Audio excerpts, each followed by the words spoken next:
I'm going to step off the limb now. I have a dream that one day That's one small step for man. emoção и давайте пример для всех народов земли. Brasil acima de tudo, Deus acima de tudo.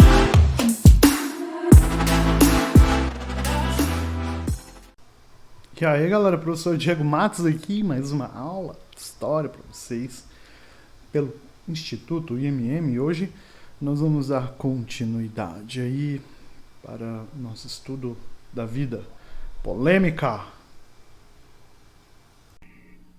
Estamos aqui hoje para dizer um assunto muito polêmico. Mamilos! Mamilos são muito polêmicos. Que é a vida aí do nosso querido monarca Henrique VIII, né? Aquele que desafiou o Papa, que ia ser o segundo da corte, mas acabou virando príncipe de Gales. O Conde de Chester, não sei o que, das sei lá das quantas, né? Aqueles títulos assim, que só ingleses têm, né? E desafiou o Papa de novo, né? Já falei isso. Então eu já tô cansado já de gravar aula. Cansa, viu, baby? E o que mais que ele fez? Casou 6 vezes e tudo. E hoje eu vou chamar um amigo meu para poder me ajudar dessa aula, tá? Ele é o Nicanor Nepomuceno. E ele vai continuar as fofocas da vida do Henrique, beleza? Vamos lá. Oi, gente, eu sou o Nicanor Nepomuceno e eu vou falar para vocês sobre a vida do Henrique VIII. Obrigado, tá, professor Diego Matos, por ter me chamado aqui para poder contar essa aula maravilhosa. Esses alunos, essas aulas de fofoca lindas, né? Doçura demais. O ser humano é muito polêmico, o Henrique é muito polêmico. Nós vimos que ele casou, gente, bafo. Casou 6 vezes, velho. Como pode, né? Não dá. Bom. Vamos continuar então a falar do nosso Henrique VIII. Vem comigo. Gente, que vida polêmica do Henrique, né? Então, olha só o que aconteceu. Vimos então, segundo o professor Diego na aula passada, né? Que o Henrique VIII, ele vai suceder o seu irmão Arthur Todor, né? Da casa do Todor. E ele vai casar com Catarina de Aragão, com quem ele falava que ele era fiel, devotado, homem maravilhoso, né? Nas justas de cavalaria que Henrique gostava de disputar, ele fazia gracejos para Catarina, falava: meu amor, ganhei essa cavalgada para você. Vem, meu chuchu, vem bem pertinho, faz dentro do grupo para mim, do grupo para tu. Vem, meu amor, I love you, take it easy, yeah, yeah. Yeah, yeah! Oh, yeah. O que você quer? Take it easy, girl. Mas o que você quer? Eu vou lhe contar. Derrubei esse cavaleiro com essa minha espada pra você, Catarina. E depois a gente viu o que aconteceu, não foi? Como vimos, então, o Henrique, com o passar do tempo, né, depois que ele resolveu fazer treta contra a França, passou mais 5 anos fora de casa, né, ele tava louco pra voltar pra casa dele, na Inglaterra, e dar a chave da cidade pra mina dele, Ana Bolena. Só que, com o passar do tempo, o amor foi apagando. E a gente viu, o professor falou, né, que ele começou a arrumar uma amante. A primeira foi Elizabeth Blount. Fala comigo e repete comigo, por favor. Elizabeth Blount foi a primeira amante do Henrique, tá? Depois, ele teve um filho com Ana Bolena. Depois ele teve um filho com Maria Bolena, que é a irmã de Ana Bolena. E começa a treta toda, né? O professor falou pra vocês aí que a história defende uma Ana Bolena bruxa, sedutora, mulher ruim, Nazaré Tedesco de novela, né? A Carminha, Carol com... mentira. E a gente sabe que não é assim, Henrique não era santo nem nada, né? O professor falou aí que a Catarina de Aragão poderia ter tido aí aproximadamente uns os 10 possibilidades de ter bebê, só que nenhuma delas acabou dando certo, por assim dizer, né? Todos morreram ou foram abortados e tal. E a Ana Bolena era nova, era jovem, linda, tinha 20 e pouquinhos. O Henrique estava nos seus 30 e a primeira mulher dele, a Catarina de Aragão, já estava bem coroa, né? Bem acabadinha. Mas a gente não vai para essa linha, não. Isso é preconceito, tá bom? Vamos para os fatos interessantes aqui agora. Eu vou passar pro professor Diego para ele ler para vocês, tá? Beijo. Tchau. Daqui a pouco eu volto, tá bom? Eu sou Nicanor Nepomuceno e eu vou falar das fofocas históricas para vocês. Beijo, beijo. E aí, galera, voltamos aqui então, né? Agora, o professor Diego aí. Obrigado, Nicanor. Você foi muito bom aí para nos ajudar, né? Bom, voltamos então a falar aí, né? Ficamos sabendo que a história tem essas versões controversas que nunca vamos saber quem era quem, né? Mas que Ana Bolena era uma mulher sedutora e opositora, não no sentido de sedução física e tal, né? Uma pessoa ambiciosa que queria chegar onde chegou, né? No caso, isso é no Rainha da Inglaterra. Em 1517, o Henrique inicia um processo de separação, tá? E esse processo de separação, ele é muito duro para Ana Bolena, porque ela vai ser repudiada da corte, saca? Ela já não vai poder mais dormir nos aposentos reais e Henrique não quer papo com ela e eles vão começar a andar e a ficar em lados opostos aí do castelo. Tudo bem? O Henrique leva... Olha só que sacanagem, né? O Henrique leva Ana Bolena para o seu quarto. Ou seja, ele já começou a tratá-la como a esposa consorte, por assim dizer, né? Enquanto Catarina, mesmo sendo a esposa oficial, não pôde ter aí mais privilégios. E desses 10 anos aí, nós vamos ter uma treta também muito louca. Por quê? O Henrique vai querer insistir pro Papa, falar, Papa, manda o divórcio. E o Papa não estava querendo que o divórcio chegasse, né? Um dos motivos foi principalmente que o irmão de Catarina de Aragão aprisionou o Papa Clemente e o próprio Clemente falou que o Henrique, né, que a Inglaterra demorou para tomar uma posição, né? E esse aprisionamento do Papa Clemente foi justamente uma ameaça da parte oposta para que o Papa não liberasse a separação, velho. Tipo assim, se tu sequestra o Papa, tá ligado? E resolve a treta. Não é de rir não, tá? O Papa Clemente aí passou por poucas e boas, tudo bem? Mas enfim, né? Cadê? Eu já falei, né, da rejeição de 17 a 31. Aqui, 1932. Em 531, todo mundo já sabia que eles estavam separados, né? Só que, embora estivessem ali de corpos presentes, já não havia mais nada entre eles. Tudo bem. A Inglaterra gostava muito de Catarina de Aragão, e a partir de então começa um projeto aí contra a Ana Bolena. O povo inglês não gostava da Ana Bolena, tá? Primeiro porque, ela tinha descendência francesa, ela era outra, né? Ela arrumou muita treta também por conta de estar com o Henrique. O Henrique começou a escutar muitos conselhos que Ana Bolena, que tinha uma educação, né, fora aí do comum dessas damas de companhia de época, né, que vinham de casas um pouco menos nobres para estar na presença dos reis. Ana Bolena sabia várias línguas, ela tinha uma etiqueta muito, muito requintada, tá? Ela era uma pessoa instruída. E vou ser claro aqui, eu acho que Ana Bolena ela ameaçava o parlamento porque é uma figura de uma mulher poderosa em relação à quantidade, né, de homens que existiam lá na Câmara dos Lordes e Câmara dos Comuns, né, na Câmara, no Parlamento Britânico.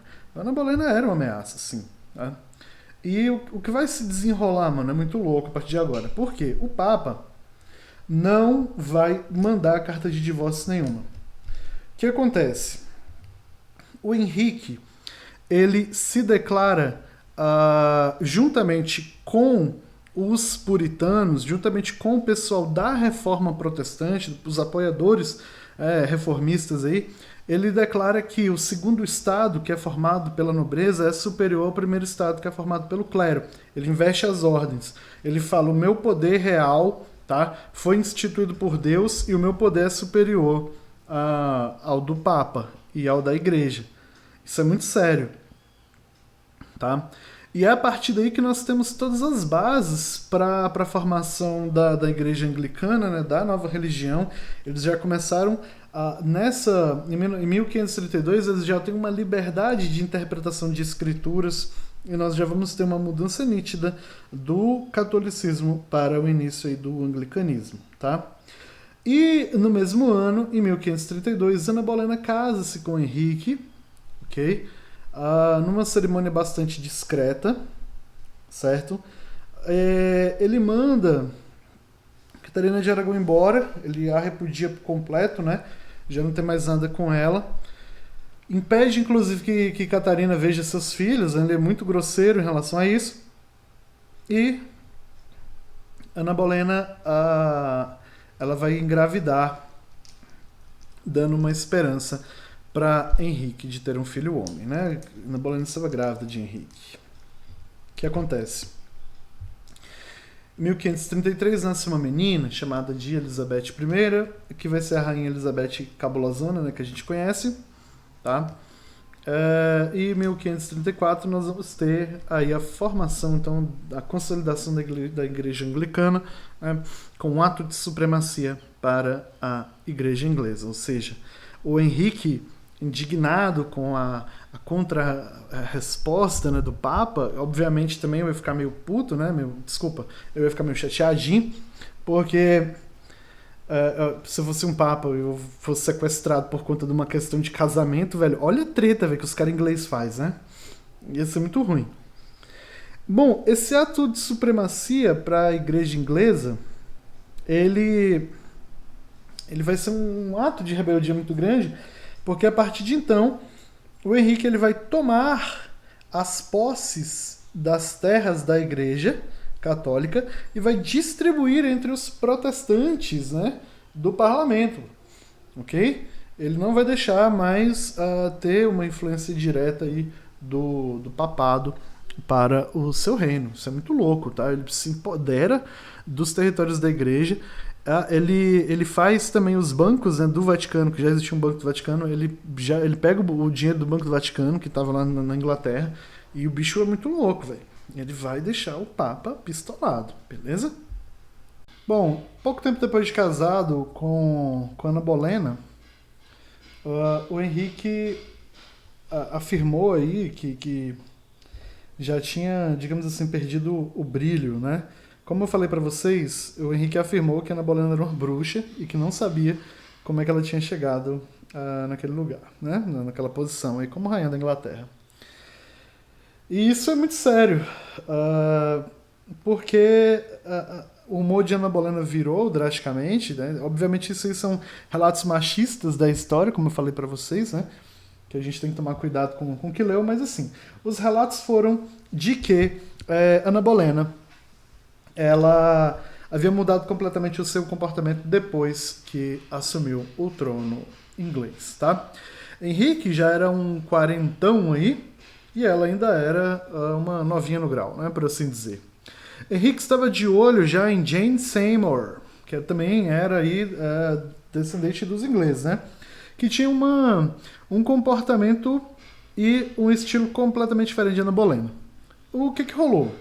Muitos ministros estavam chateados pelas mudanças de comportamento que o Henrique estava tendo, que eles acreditavam que era por influência de Ana Bolena, tá?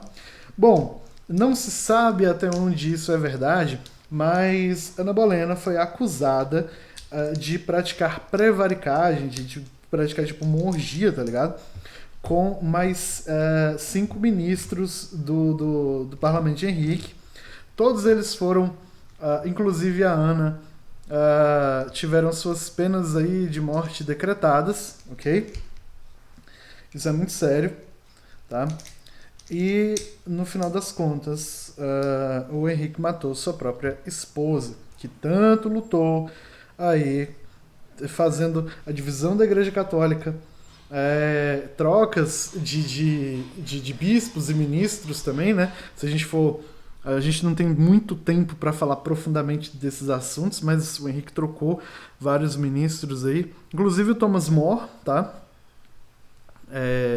Ele não aceitou a criação da igreja anglicana porque ele era muito católico, mas enfim. Ana Bolena pediu aí nas suas últimas histórias para ser degolada com uma espada francesa, porque ela via o que estava acontecendo, tá? Tipo, em sua frente, o pescoço era erguido e o pessoal passava a espada, né?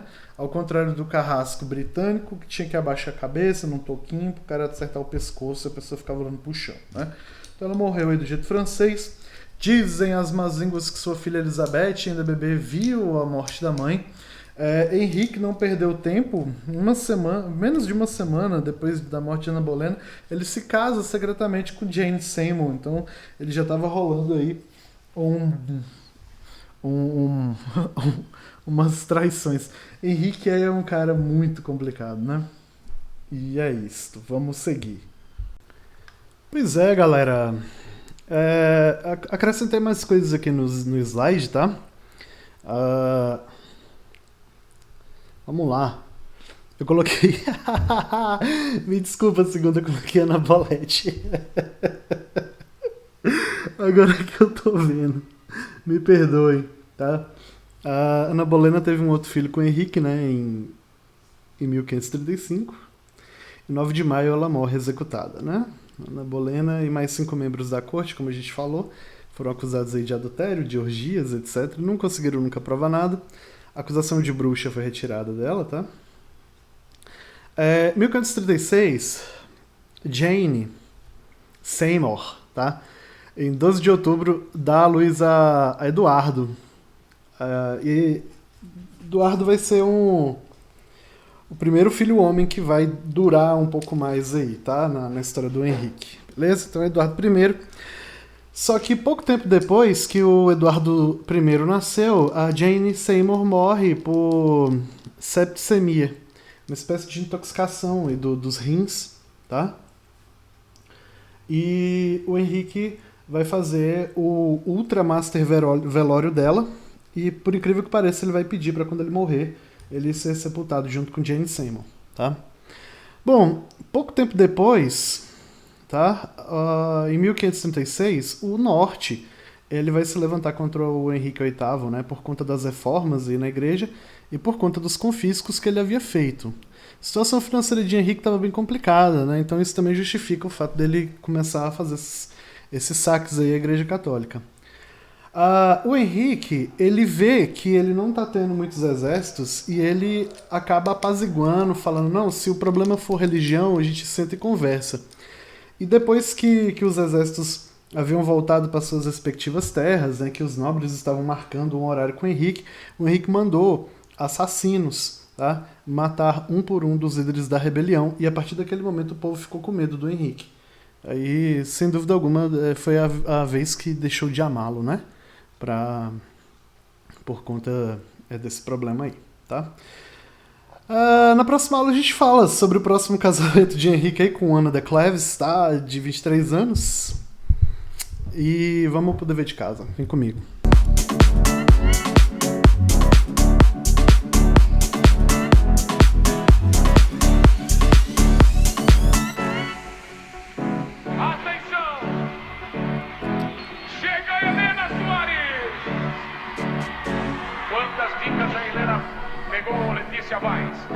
Fáustula pegou 4 dicas. Então vamos lá. Dica número 1. É um país da Europa. Dica número 2. O passado invadiu o Brasil. Dica número 3. Terra das flores e dos moinhos de vento. Dica número 4. Tirou o Brasil na última Copa. Errou!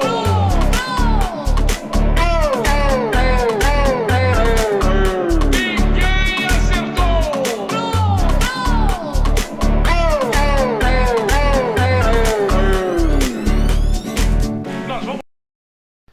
E aí, galera, vamos lá, né? Peguei essa questão aqui, né? Da FCC. Acho que Faculdade de Ciências Contábeis, São Paulo. Vou procurar de onde é a FCC. Eu gostei dela. Tá uma boa questão. Vamos lá. Tá uma questão bem bacana essa aqui. O que você vai fazer? Você vai responder a questão e você vai justificar a questão, tá? Isso aí vai valer aí sua pontuação, dever de casa, etc, né? E sua presença na aula, tudo bem?